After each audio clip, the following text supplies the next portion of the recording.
alam tayo, yan ang lunas sa ligaya at pag-asa ng bawat kaluluwa.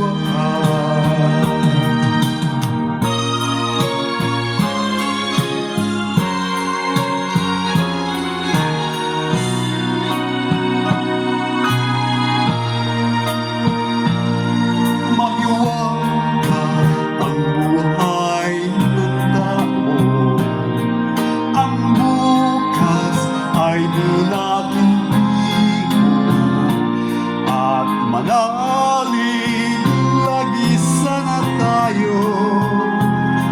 Ang Diyos ang siyang pag-asa ng mundo.